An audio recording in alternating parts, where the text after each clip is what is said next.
Welcome to Fringe Element here on the 440 Sports Network. My name is Braden Gall, and you can follow me on Twitter at Braden Gall. Mine's Erin Dugan. You can follow me on Twitter at the Erin Dugan or Instagram Erin_Dugan. Special show for you guys planned today as we welcome our returning champion to the show. If you want to get a full and complete, introduction to Trae, we talked with him. I don't know. God, this would have been fall of 2020 when we first started the show. But Trae Crowder, comedian, TraeCrowder.com. We'll get into all the stuff you're working on, but we really appreciate it. Welcome to the show, sir. How are you? I'm doing good. Yeah, glad to be back. Yeah, Trae, isn't this your third time? I don't know. No? I mean, I've talked to Braden on multiple occasions, but I don't know what all iterations they were. It's at least the second version of this one, I think. Okay. I've said a lot of words to a lot of people, and I understand when they get confused by all of the different places that's happened. We've had Corey on twice because of the Georgia thing, which we'll get to in a second. But of course, the solo tour this summer, you've got the WellRed comedy tour. I guess you guys are doing that all right now. You got spring dates all over the Southeast and all over the place. So go check that out. Of course, the Liberal Manifesto is the book. They got the new podcast, Putting on Airs with Corey Forrester. So we'll get to all of that stuff a little bit later on. We're going to talk some football here, some Tennessee stuff, because I could not think of a better person, Trae, to talk to about feeling good, being in a good, happy place as a Tennessee alumni than you. I wanted to have you on to do this, and we're going to have some fun today on the show. Before we do that, if you don't mind me putting you to work for just a second here, Erin, tell everybody, first of all, go to the YouTube, subscribe, push all the buttons we asked you to push, all that great stuff. But Fringe Element, Erin Dugan, is brought to you by who? It's brought to you by Jaspers, a sponsor that has had to deal with me making up ads off the cuff that have sometimes no real relation to the restaurant itself at all. And I do that every single week. So, Trae, if you're in Nashville and you'd like to go to a sports bar to watch a game, drink a beer, nice drink specials, you should go to Jaspers. Would you like to do some copy for Jaspers off the top of your head? Yeah, you're meaning like I'm literally making this up? Yeah. Like one time I called it the freshwater cactus of the South. Like that's how that is. Yeah, anything. All right, come on down to Jaspers, named after a Civil War ghost. We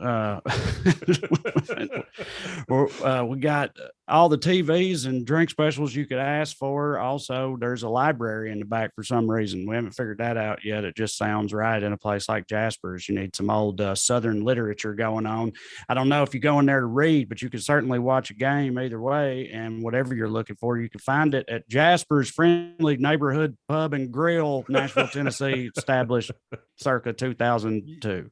You don't realize how close that is. They actually have do have a library. They have a nook in the back of their building called the library. Did you know that? I was like, has he been there? No, you're lying now. I'm not. No, they have a library. There's a shuffleboard. There's a shuffleboard, and it's not quite fine Southern literature. It's more like board games. But but there is kind books. Of a library. There's definitely a library there. That's really I know. weird. I was like, did you guys talk about this before I jumped on? Because I'm confused. No, what popped into my head without getting on too much of a tangent was this story that I recently told on the podcast Putting on Airs, which we could talk about later. But I went on a buddy's bachelor party trip to New Orleans once, and it's a bachelor party. So we were, walking around outside the strip clubs and whatnot. And a strip club proprietor or the manager or whatever was trying to sell us on his establishment. And he was running down the list of amenities, and he was talking about the champagne room and stuff. And he ended it with, and we got over 1,000 books, and they're all in Russian. And he just stood there, and my buddy was like, why? And he goes, like, it was the dumbest question you'd ever heard. He goes, because that's balling. And then turned around and walked off. Like, he was like, I'm not wasting any more time on these guys.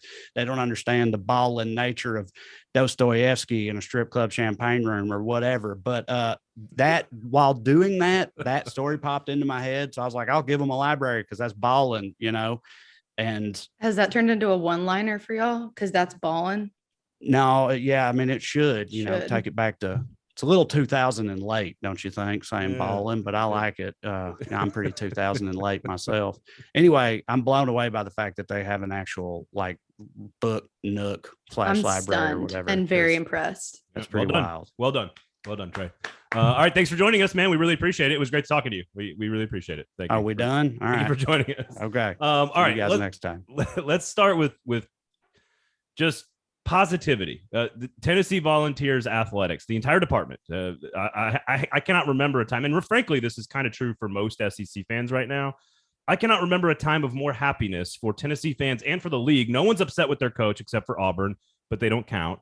So what is it like being in a good mood as a Tennessee alumni or Tennessee fan right now? I just think it's bold of you to assume that I'm, buying into all the hope and positivity and whatnot. I've been hurt too many times, man. No, it's better than the alternative for sure. It's nice to not be utterly racked with abject despair at all hours of the day when it comes to, being a Tennessee fan. But I think, at least for me, I'm still wary of the positivity, because that's how they get you. They rope you in, and then eventually it all comes crashing down. So I'm still kind of I'm in perpetual believe it when I see it mode with all of them. With the boys basketball team in March Madness, same thing. As soon as Michigan came up, I was texting my friends and stuff. I was like, this is it. This is gonna, because I just had that feeling. Just seems like Michigan just does it to us. Actually, when they ran roughshod through the SEC tournament, like, that's a great moment. That's awesome. But also, I was like, well, now that they've done this, they're going to blow it in the big dance, because that's just the way of things. So, and then same thing with football. They're like preseason top 10 or whatnot. They're recruiting well. They exceeded expectations. But see, that's where they do better, I think, is when everybody's completely written them off, and then they do kind of good, and people are like, well, how about that? They're not absolutely terrible. And then when people start to speculate, maybe they'll be like good or something, that's when you got to watch out. So, we'll see what happens. But I'm loving what's going on, over there. And I mean, the baseball team, I'm not as big of a baseball guy, but I know that they're absolutely crushing it. So, and that I don't have a bead on them, because that's not, I feel like I don't have years of like with the basketball and the football team, there's patterns and trends. You know what I'm saying? The baseball team being this good is sort of a novel experience for me. So maybe they'll buck those trends and take it all the way. I don't know. We'll see. Well, you said I was going to ask you about baseball. You said you're not a huge baseball person, but will other sports ever be able to really hold people over? Tennessee football almost feels like no matter what, being good or decent in another sport at the University of Tennessee is just not going to be enough to quench the thirst. Would you agree with that? 100%.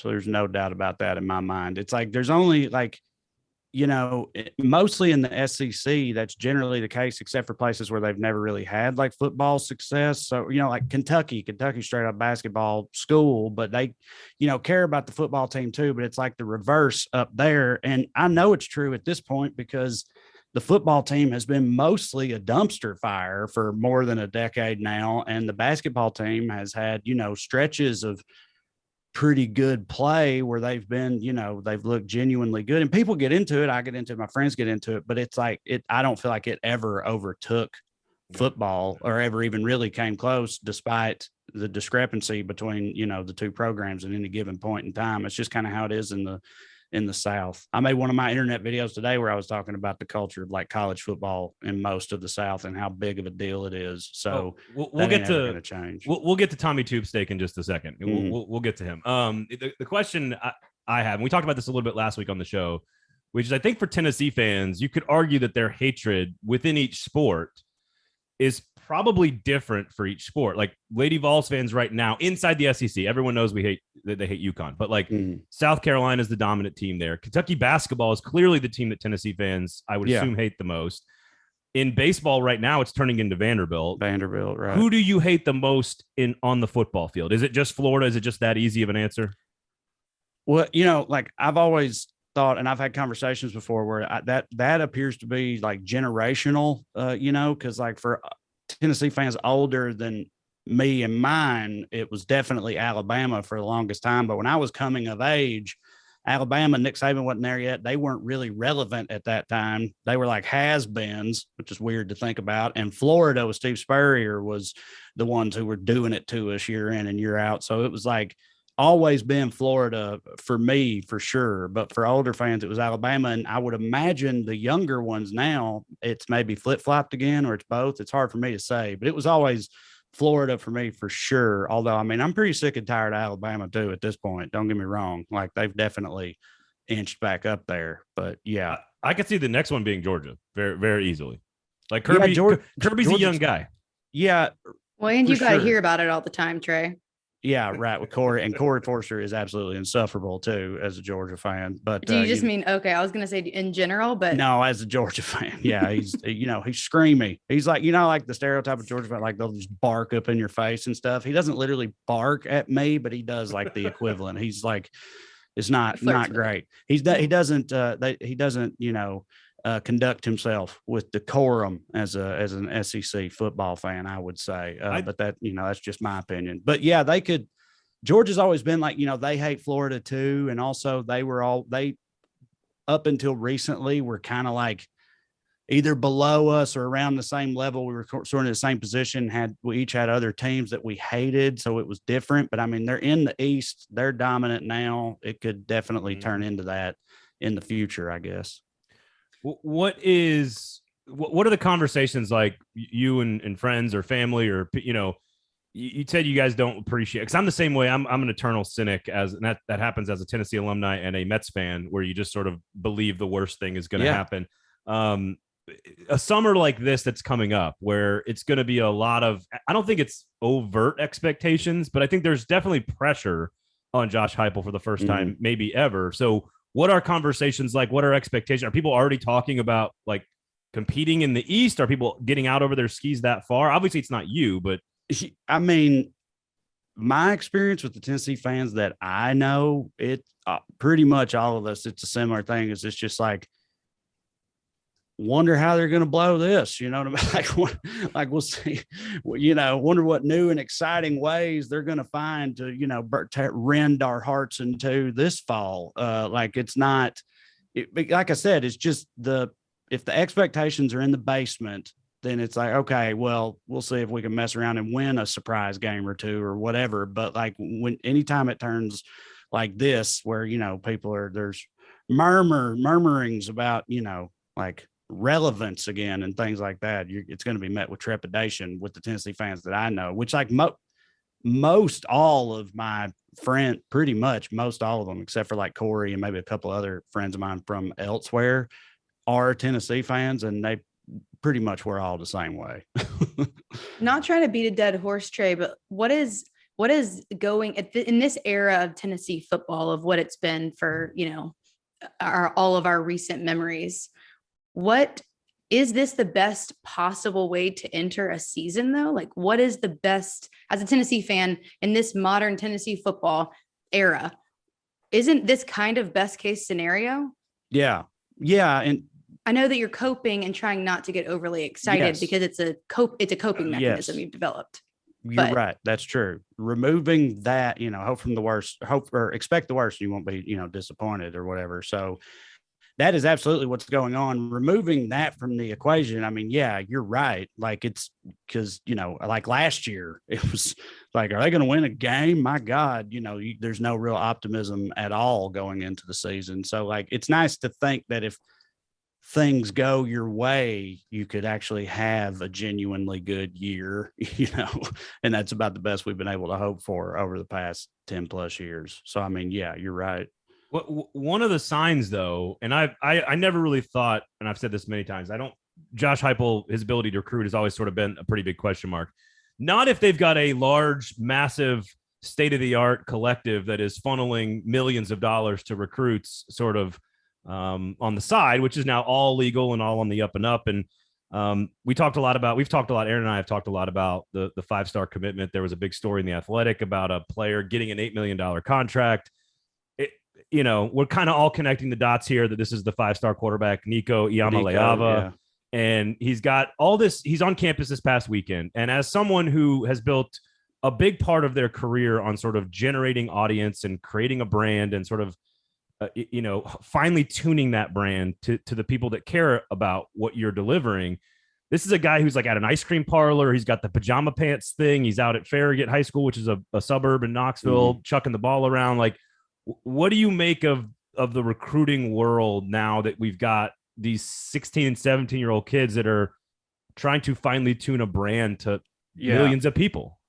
Yeah, it's wild. It's the evolution of like the, high level athlete has been wild in that way over the years. Cause it's clear. I mean, maybe he's just a natural at it. I don't know, but it seems to me like not only are they're in these like elite camps working on their physical abilities and stuff from an early age, but they've got like brand and media training and things like that. Like he's trying to be like, a full on enterprise already at 17 or however old he is. It's pretty insane. But, the college football Twitter and recruiting Twitter and social media and all that is pretty fervent. So, I mean, he's definitely like pushing all the right buttons, playing all the right cards. But I mean, when he finally hits the field, if he struggles, all those same people will be right back on top of him, coming at him hard because they're animals. A lot of the people on the internet are, but that's what you got to do. You got to rise above it all somehow, get your stuff out there. And when you're already at a good starting point, like he is, high level recruit with a profile to begin with. And now he's got like resources. I mean, yeah, he's hitting the ground running for sure, but it's pretty crazy how different it already is, going from how college athletes, they couldn't even like talk about money or anything. You know what I mean? Like they had to like live like monks, basically. I was going to say anything. Couldn't talk about anything. Yeah, right. Yeah, they had to live like monks in a monastery or something, or they'd be hit with violations and whatnot. And now you got like guys are just repping the brand out there. It's crazy. Yeah, I'm still not really clear on how all the money part works, but if it like, if it's all above board and they've got the rich people, the boosters or whoever have got it to spend, then, spend it. I'm all for it. Because other people are going to be doing it. I don't think there's anything wrong with these kids getting these deals and whatnot. I know you've talked about, your upbringing in comedy and like how you sort of came into the profession you've come into, but I know I think you're a couple years younger than me. And I think I believe happy birthday, by the way. Mm-hmm. But if you were 16 years old and had to build your brand on a cell phone, what would you have been doing when you were 16 years old? When I was 16, DMX covers on YouTube. So it's a good thing. It's a good thing that none of this existed when I was in high school, because it would not have held up. It wouldn't have been strong. Yeah, no, I don't know, dude. When I was, I was like white trash. I would have been trying to rap, probably, trailer rap. I don't know. That this was a few years before that came around too, like Yellow Wolf and guys like that. It would have been before my time, I think. But no, I mean, I wanted to be a comedian, but I didn't. I didn't actually start doing stand-up till after I got out of college and moved to Knoxville at 24. So like, I wouldn't have been doing internet comedy things at 16. If I was 16 now, like I'm picturing myself at 16 in 2002 or whatever. Mm-hmm. If I was 16 now, yeah, I'd probably be all over TikTok making a fool of myself. I don't know what my angle would be, but I mean, it's second nature to them at this point. Yeah. I'm going to skip ahead because I was going to ask you this a little bit later, but you brought up just getting into comedy and, how old you were and how it kind of started. Your childhood hero I saw is Chris Rock. So mm-hmm. I'm just curious, I hate to like lean into this, but what was your whole sentiment towards what happened? And I'm only asking you this, not because you're a comedian, but because Chris Rock specifically is someone that you admired growing up. So I'm just curious to know kind of your reaction to the whole thing. Yeah. I mean, I thought he handled it heroically. I think he's a pro's pro. I don't think you could have handled it much better, in any way than he did. And I think it's ridiculous. I've always loved Will Smith too, just in general. And I feel like he had 30 years of like sort of America's sweetheart branding undone by his own open hand in one nanosecond. So I'm sure he probably regrets it. But I thought Chris Rock was impeccable in that moment, and I thought the whole thing was super weird. How like He then wins, and I know the winners are decided beforehand. I get that, but to see all that happen and then him pretty shortly after win and then give this weird speech where he tries to justify what he did multiple different equally insane ways, where it's like, oh, the guy was playing in a movie, it's what he would have done, or I've always been a protector of women, or like, oh, the devil made me do it, or just you name it, all this crazy stuff, and then get a standing ovation for that. And I also thought about how weird that had to be for Chris Rock.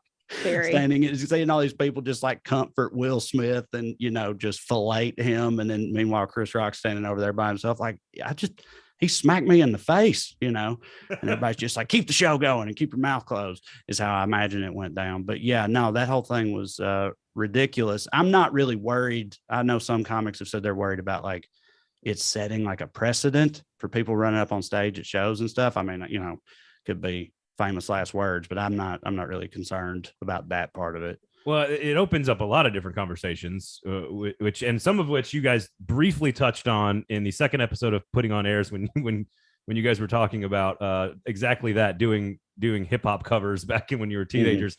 But it does raise a fascinating question about how art ages, and we'll get to that in a second. But just you do say, like, comedians have to have the freedom to say what they want to say and do what they want to do, just like all artists need to have that sort of space and freedom. And I don't know, have you ever even come close? Has anyone ever even come close to saying something to you or being, I don't want to say violent's not the right word, but just, have you ever had a situation where you were actually like concerned about a situation, like what you had said to somebody? I mean, I've had, coming up, starting stand up in Knoxville and doing it in the South and stuff and being kind of the way I am. I mean, I've definitely upset people. I've gotten booed. I've gotten yelled at to get off the stage and stuff like that. You can cuss. You can cuss. Okay. Yeah. I kept thinking that I couldn't for some reason. I've been told to get the fuck off the stage repeatedly, before, like because I'm talking about abortion or whatever in Chattanooga and shit like that. I've upset people for sure. People have told me after the shows that I've upset them. The only time and it's funny how it played out, I found out later that this hammered drunk minor league hockey player in Knoxville, he played for the Ice Bears, I guess. He tried to fight. He had to be like held back and pulled off of my buddy, who's also a comedian, but because of a joke that I told, and that happens all the time, by the way. People get comedians mixed up somehow. They like it happens to me, Corey and Drew. They'll be like, "Oh, I loved your thing about," and they'll mention one of Drew's jokes or something. People just get drunk, can't keep it together. I don't know. But this hockey player tried to assault my friend because he thought my friend was me. But I wasn't even there for it. So and that's the only time that something like that's ever happened to me personally. Fringe Element is brought to you by Jasper's, the ultimate pregame snack, which is what I'm about to do. I was going to say, what are you pre-gaming for, Erin? I'm going to, one of my clients asked me to go to the CMT Awards with them, so I'm going to do that. Aww. I'm just so busy. So describe to everybody if you're not watching on the YouTubes, which you should be, go check us out. What exactly are you, like, half dressed in evening gown, sort of ball wear? What do you call what do you call award show gear? Yeah, just award show gear. I don't know. That's a good question. A problem I've never had to worry about before. Yeah, I'm not going full evening gown.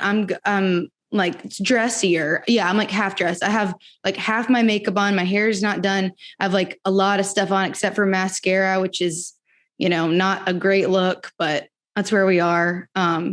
Just wearing like dress pants and a fashionable top. Cool. And heels.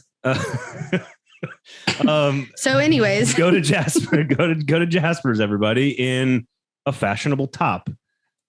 And you could then go to a music award, country music TV. Is that what CMT is? I actually got an extra ticket. Does anyone want to go? People are hearing this after the event. So okay. Well, you guys, I'll let you know how it was. So we give away my +1 to the CMT Awards after it happens. Yeah. If you're listening to this, you could win a ticket to last night's show given away by me. We're giving away free tickets to an event that already happened. Oh man. All right. Perils of recording, Yeah. Anyway, not recording live. Okay. Anyway, Jasper's and food drinks, beer, specials, parking, all of it's great. They do actually have a library. Which, yeah, they do. That was phenomenal work by Trae, and he didn't even mean to do that. Good for more formal dining if you're actually going before an event. Yeah. Or, I mean, you really could go there, sit in the formal dining area before you had a nicer event to go to. I could easily wear what I'm wearing to the award show there and it wouldn't be weird. Or you can show up in jeans and a t-shirt just to grab a beer after work. All sorts of vibes. Library full of Russian literature, like Braden mentioned. And it's just a versatile place. Or if you're a 5-star quarterback wearing pajama pants everywhere, and you don't want to be like necessarily seen in public, you can just hit the grab and go market, grab a bunch of good stuff and get out of there. And no one's going to notice that you're still wearing your pajamas. It's not a big deal. Right. Although now he's turned it into a thing, and now he can sell. If Nico ends up starting at Tennessee, he's going to end up selling a whole lot of pajama pants. I'll tell you that. He'll get to that $8 million mark. I'm going to take a page out of his book. I'm sick of trying. Yeah, no question about that. Well, enjoy the CMT Awards on Monday evening. That you've already been to. Go to Jasper's, everybody. The parking is free. The food is wonderful. It's the next evolution of the sports bar. That just about does it for Jasper's. That was lovely. We really got down into it. We're more than sports. Go to Jasper's, everybody. Well, let me get to, because you mentioned this again, Putting on Air's brand new podcast, and I'll let you do the sort of the elevator pitch because you'll do it better than me. But it's a fantastic show. 2 episodes out so far. You get it everywhere your podcasts are. But something that Corey said when you guys were sort of just like, I think it was the opening scene. You didn't reference this, but there's the opening scene of the Tom Cruise of Rain Man, where the Lamborghinis are coming off the boat, and it's my grandma and your grandma sitting by the fire, and you guys are sort of riffing and going back and forth. And in that moment, you guys are looking at each other going like, man, are we saying a bunch of racist shit now or not? We're not really sure. And what I find fascinating is like, we cannot go back and relitigate all of history in film and literature and art and comedy and painting. Like, we can't do. So what is the right way to say to people like, look, that's the way they were, and it's okay then. We're a little different now. Like, how do we reconcile all of that as a group of people?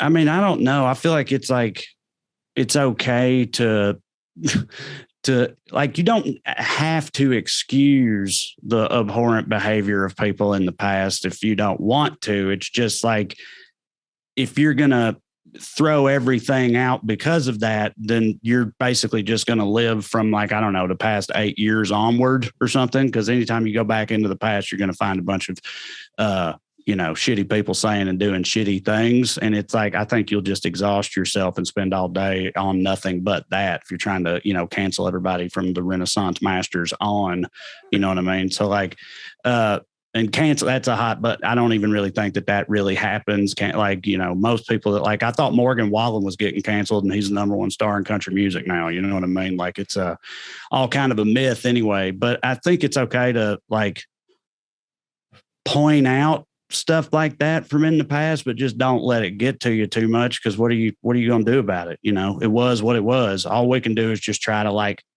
recognize that stuff and adjust and move forward, basically, and to me, all that stuff comes down to like context and intent. You know what I mean? Mm-hmm. Like, it's like, if you're, depending on what the context is and what your intent was, then, that should be the main determining factors and whether what you said was a problem or not. Do you know what I mean? Like, I feel like right now, not to get too far into this, but I'm going through a whole thing right now with TikTok, which I don't even understand TikTok. I just started like making my videos with my phone flipped the other way and putting them on TikTok. The next thing I know, I've gotten banned by TikTok for hate speech. Permanently banned. And I'm trying to like figure this out right now, because I don't know if it's, what I think is happening is that either their algorithm or AI or whatever can't differentiate when I'm playing a character as Marjorie Taylor Greene or something. And as her, I say like, there's Jews running the moon, or whatever. But like,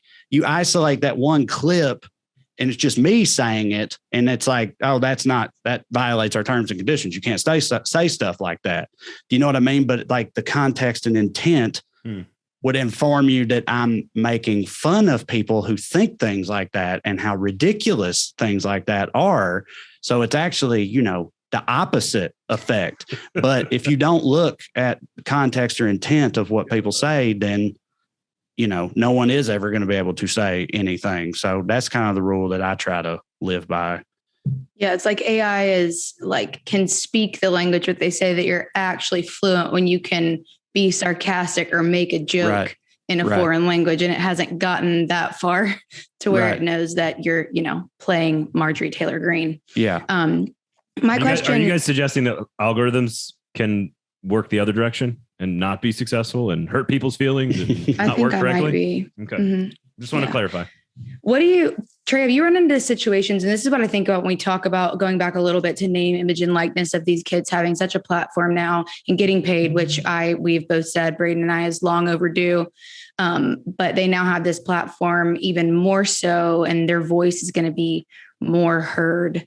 What is I'm trying to figure out the best way to ask this, but what's the danger of being on a platform and not being allowed to change? Have you run into that No, but I think I know what you mean. And I've thought about it a lot, because I've thought about thank God there wasn't YouTube and all this stuff when I was a teenager, because like I said, there would be video clips of me rapping DMX songs in a wife beater and a gold chain and standing in a trailer, and just really going in on it too. And those videos would not age well in a multitude of ways. And I think all the time about these kids that are teenagers now with all that social media presence and living online. And I mean, yeah, you should. I don't know anybody who wasn't at least a little bit of a dumbass when they were a teenager and a young adult, myself included. And I hope that people, are allowed to change and grow, by society based on, because I know that's happened with athletes in particular. They dig up old tweets and stuff and went, from 3 or 4 years ago, but that means the guy was 15 or 16 or whatever, if he's 21 now. And I always I try to just not read too much into that, because like I said, people could be dumb, and you can and should grow up and learn other things. And that doesn't mean it reflects you now. But yeah, I've wondered about that a lot, because it seems like there's a big subset of people who don't believe in people changing or getting second chances and things of that nature. So yeah, which is where all the canceled stuff comes from. Yeah. Have you spent any time thinking about the core identity that you created as successful to your career as the liberal redneck? Have you, I'm assuming you go on interviews and get asked a lot of the same questions about your upbringing and your background and why you are the way you are and why you think the way you think and all these things. Do you spend any time thinking about what's the next evolution of all of this? Or do you how do you stay core to who you are, but also kind of progress, if that makes sense? I don't know. There's a lot of different things I want to do, in the world of comedy, that aren't related to liberal redneck videos or politics at all. I have a lot of varying interests, but in that part of it, it's not like I'm trying to quit that stuff either. And with that, I just sort of try to, the same stuff that informs what I'll say on the videos is what informs how I make my opinion in the first place, which is I just try to think I think about the future perspective, being on the right side of a thing, do you know what I'm saying? In the future, when my kids are older or whatever, if this thing we're talking about right now ever comes up, what side do I want to tell them that I was on at the time? You know what I mean? And I've always thought about it like that, and not in terms of protecting my, future identity or online legacy or whatever, just trying to be the right way. You know what I'm saying? On the right side of history. Yeah. Well, this all brings us to the new venture you got. And of course, again, TraeCrowder.com, WellRed comedy tour. You got the solo tour, you got the Liberal Manifesto book, you got all the social accounts, the YouTube page, everything out there. But you guys decide, because obviously you're not doing enough content, you decide, let's do another show. And you and Corey Forrester, a guy we've talked a little bit about. Oh, I guess we do have to ask you about how obnoxious he was during the national championship, but we'll get to that in a second. The Putting on Airs podcast, I find it so enjoyable. Obviously, I enjoy your political commentary, but I found it so enjoyable because as a Southerner who doesn't know anything about Henry VIII, for example, the concept is sort of different from all the stuff that you kind of have done in the past. And I'm gonna mention a few phrases. So if you have children in the car, earmuffs here because these are going to be the words that stuck out to me about your first couple of episodes that I'd like people to hear. These are some phrases that I would use to describe the podcast. Brown whore porker, briny clam jizz, pill sommelier, and charmed a few dicks out of a basket, I believe are some quotes from just one episode of this podcast. So where did Putting On Airs come from? Why do you want to do it? And obviously everybody go rate, review, subscribe.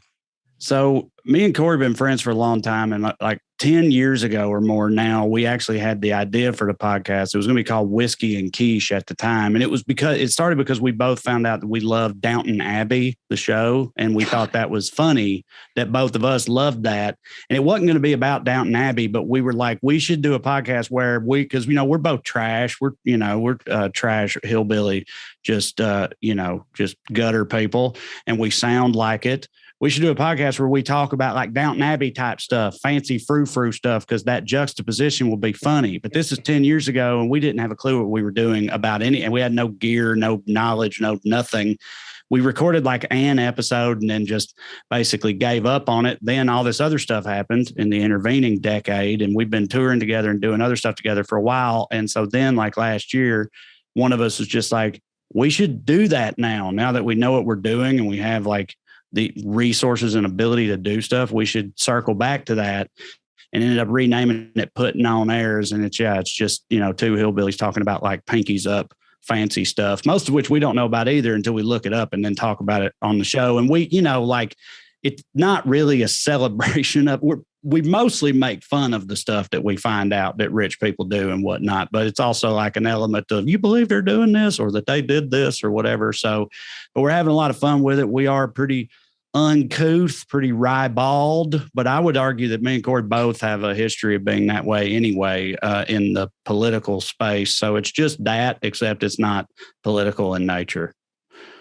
Are you guys considering maybe doing like your own version of an urban dictionary to go along with all of these phrases that you're doing? That's not a bad idea. Yeah, I don't know. Need a Putting On Air's glossary of terms. Yeah, we'll take that. I think it's a good coffee table book. And if you do it, just remember whose idea it was. But I think it is worth giving it a go.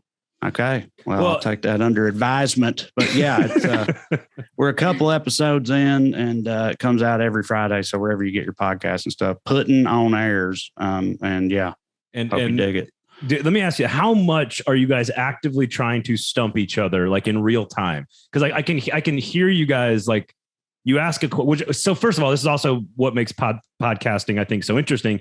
It's okay just to not know everything right off the top of your head. Like you have to know everything in sports talk radio, right? Like if you say anything wrong in sports talk radio or on TV, you've completely failed. But like part of the beauty of podcasts is that you can kind of just evolve your opinion and learn and kind of explore and ask questions.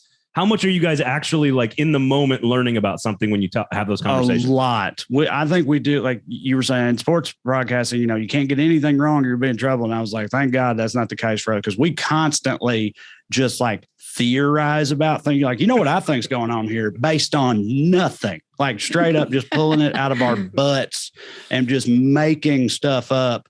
And we do that all the time. And generally like whatever.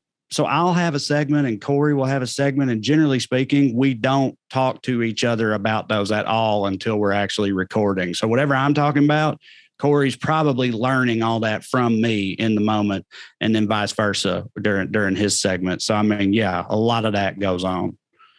You also have, go ahead, Braden. Well, I was going to say, I think you're onto something, by Jove. And when somebody theorizes something, and then the other one goes to fact check them in the middle of the show. Mm-hmm. I'm actively waiting to find out if that theory that you just threw out there has any merit whatsoever. Right. And yeah, no, me too. Because I made it up. Yeah. It's great. It's very, very enjoyable. Putting On Airs. Go check it out. Erin, go ahead.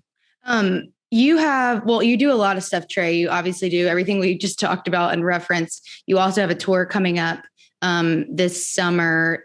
Just me and y'all, correct? Mm-hmm. Yeah. Just want to make sure I'm not screwing stuff up. So you have a bunch of shows. You are constantly creating content. You're oftentimes talking on politics, which is something, especially in in this day and age can be exhausting. What are you doing? Like, how much is all of this taking out of you? I know that you're enjoying it, but how do you reset? And what are you finding is, what are you loving, and what also are you doing to make sure that you can reset to be able to do this again? Because I don't think some people realize how mentally exhausting what you guys do really is, especially when politics is involved. The main thing that I try to do, which is hard in this game, is like I try to give myself as much sort of structure as possible with all this type of stuff. Because if I feel like I have like a kind of like a schedule that I can follow as much as possible, it sort of keeps me on track with things and I don't feel as overwhelmed by them. So like, I've got my Patreon stuff and my different podcasts and whatnot. And then obviously touring alters some of that, but like I try to just, compartmentalize and like, this is the time of week I normally focus on this thing. And then I'll do that then, and then move on to the next thing after that. And that kind of helps me to get through it. And then as far as like, taking it, like I've got 2 sons, I play video games with them and stuff. It's pretty easy to like shut all this off when I go in there, go pick them up from school or whatever. And other than that, in terms of maintaining my sanity, my wife got us a Peloton bike a while back, and that's you got to do something in that regard. And that's sort of like, just sweat it out, get on there and sweat to the oldies, listening to 80s music or do a Lipa, whatever, just, get breaking it down. And that stuff helps too. It's so funny you say that, because my wife has been saying that for years. Like, because sports is not all that different than music industry. Like just working nights or weekends is a big part of being in the sports media world. And my wife's like, no, you need to have some boundaries. And it's like, now when I go get the girls at 4:30, like I'm done. Like that's it. Right. I'm done. And I can put it to the side. However, sports and politics have always been interwoven into our fabric of existence since sports existed in our country, or back, I don't know, in Europe, maybe in the old, Olympic days. I find it interesting that the stick to sports thing is like a phrase that came about. I find that interesting that it's a thing when we have politicians who are being elected who are former athletes. We have, issues in our country almost always come through the eye and the lens of sports in general. When someone says to you, if someone were to say to you, stick to sports, like what is your response? If you were in my shoes or someone else's shoes, somebody on SportsCenter or whatever, what would be your response to somebody that says that? I don't know. It's always been weird to me that everyone else but athletes is allowed to like have an opinion and or post it about anything. Like it seems to me like they don't, like the people that are yelling at like shut up and dribble stuff or just stick to sports. It's like you're on the internet expressing your opinion, about how things should work. Right. And I guarantee you go to those people's feeds and they've got all kinds of retweeted stuff or their own post about how they feel about taxes or gas prices or whatever. And it's like, why don't you stick to, drywall or whatever? Like, why do like it, I don't know where it's because I think, to answer my own question, I think it's because a lot of people look to sports as like an escape or whatever. So like they don't want to be reminded of all that. And really what it is usually is that they have a team they're heavily invested in. If a really good player on that team disagrees with them, they find that upsetting. And so they'd rather not be reminded of it. And so that's why sports is treated differently. But I think that's stupid. Like in this country, everyone, is equally entitled to have an opinion on like the political landscape. We all live here. We all have to deal with it. And athletes aren't any different, So, I mean, that's dumb. Well, it's not really that no one that's ever said just stick to something agreed with the opinion of the person right. you're talking to. No, absolutely. So they're not all in all saying athletes need to stay out of politics or whatever it is. It's just the problem, I think, too, not only is it an escape, because I agree with that, but it's also the power of sports, which is one of the reasons that I wanted to be involved in it, is just that it crosses every single racial, socioeconomic, gender gap. And because of that, it's one of the most powerful platforms that exists. Other thing that does that is music that can really cross that barrier and comedy. bring In comedy. In comedy. And so, there's power. I'll stick up for you. There you go. And so it's the power of the platform of sports when people have differing opinions and the people speaking out can be scary, I'm sure, because they're like, well, people are going to listen. Honestly, it isn't I don't just agree with that. It isn't just athletes. So they do the same thing with like actors and singers and stuff. And it's that thing of like, they don't want to be something that they enjoyed. They cannot handle finding out that someone involved with it fundamentally disagrees with them politically. And the thing is, for most of those people, that would happen almost all of the time. So they would rather all of those people just not talk about it, or else they're going to have nothing left but Kevin Sorbo movies or whatever. You know what I mean? Like, so that's why they're trying to shut everybody up, I think. But like the cat's kind of out of the bag with Hollywood, I think. You know what I mean? Like they all, it's all the liberals on in Hollywood and whatnot. So they're trying to keep that from happening in sports, I guess. It just upsets them. But, Fresh Prince is going to feel a little different.